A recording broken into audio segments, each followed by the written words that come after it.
Today's story is This Really Happened to Me. My wife 61F and I 63M are totally NC with her three sisters all in their mid to late 60. They took almost 25K and refused to pay it back. My wife 61F and I 63M are totally NC with her three sisters all in their mid to late 60. They took almost 25K and refused to pay it back. One of them trashed our condo after we let her stay there while she was getting back on their feet. They lie and cheat. They steal. Over the years, they've said hateful things to my children. We are dreading the next time we see them, which will likely be when one of my parents-in-law passes away. Which brings us to the story. Our daughter 33F is getting married this summer. She desperately wants her grandparents to be there. She's named after Grandma and is very close to Grandpa. Sadly, they are both in their mid-90s and in failing health in Florida, and the wedding is in the NYC area, which is everyone's hometown.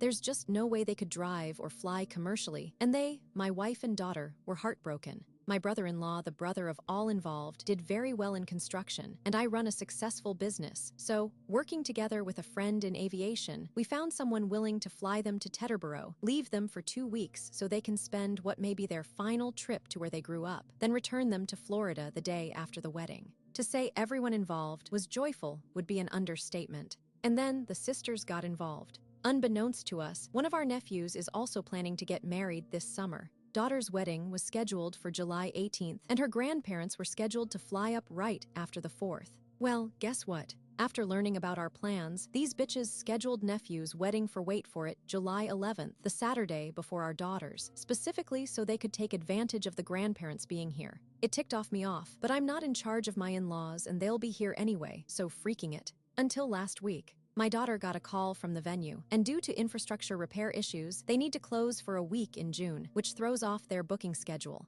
They offered her a great deal if she would move the date. Yes, it's late, but my daughter and fiancé are both attorneys, so they negotiated a deal that will save almost 12K on their ridiculously overpriced wedding. The save the dates have gone out, but not the invitations, and since the venue is handling catering, decor, etc., everything but the band, they agreed to move it to an open date in August. Makes no difference to me. I called my brother-in-law and his buddy with the plane and moved everything accordingly. That's when the bitches went insane. After years of nothing, they called, texted, you name it, screaming that we're ruining their wedding, that we're punishing my nephew for something he has nothing to do with, etc., and demanded that we honor the first flight and pay for the grandparents to attend both weddings. We literally laughed out loud, told them to go freaking themselves, and reblocked them on every platform. They then sent their proxies after us, cousins, aunts, and uncles, saying we're making things worse by prioritizing money over reconciling with the sisters. I told them to freaking off too.